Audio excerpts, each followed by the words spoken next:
Svika kumba yakave hondo kutukwa zuva nezuva, hure remunhu, hure renyika yose, uri hure renyika yose. Murume uyu kuya kwanga akuita pano muzukuru aiwa yakanga kuya kwanga akuita pana ziso rake rakanga rakukutarisa zvakanyanya. Saka murume uyu fanira kuti kumumisa kuuya pano pamba, hure remunhu, hure renyika yose.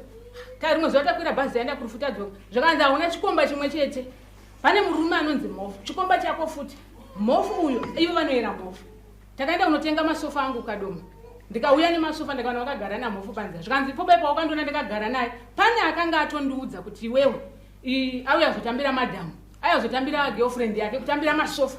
Akatiburutisa masofa mumota, takaenda naye kumba kwedu akatiburutisa masofa. Ivo vanga vasina anovabatsira. Rimwe zuva tikabva tichienda kuchechi, Mhofu uyu akasvika bva atitengera madrinks, mapepsi. Zvikanzi kutenga kwaakaita tsitsi dzake dzawandisa, aitenga pakudii chikomba chako.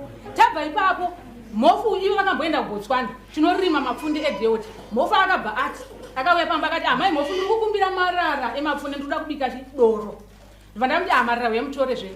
Mhofu yakabva averengera zvekuya kuzotora abva auya ivo vatodzoka kubva kuBotswana kwe. Akasvika akati mai Mhofu makazoti kudii? Ndikati marara ndikati torai wani. Abva haana zviya zvekutora akabva wana chimera. Zvikanzi boba kureva kuti Mhofu pandaiva ndiri kuBotswana aiva achitandira pamba penyu. Uri hure rinosungirira gumboko neuko richirara nevarume. Ndibva ndati ndakati zvikanzi tinofanira kuenda kumba kwaMhofu. Mukadzi waMhofu azive kuti iwe uri girlfriend raMhofu nekuti tsitsi dzake dzawandisa panapa. Uri hure wakazvitanga riniko zvechihure izvi? Daiwariga zvechihure tagona kugara sei? Tagona kugara zvakanaka pamba. Paiti usiku pakarira nziyo ya Freeman inonzi Man to Man. Wanzi muka uteerere nziyo ipi? Makadzi mazuva ano havaite. Vakadzi vanonyepera kunyarara, ukanyepera kunyarara iwe uri hure. Inini mazuva ndirotonzwa kukusema zvokuti ndoda kukuendesa kumusha kwenyu.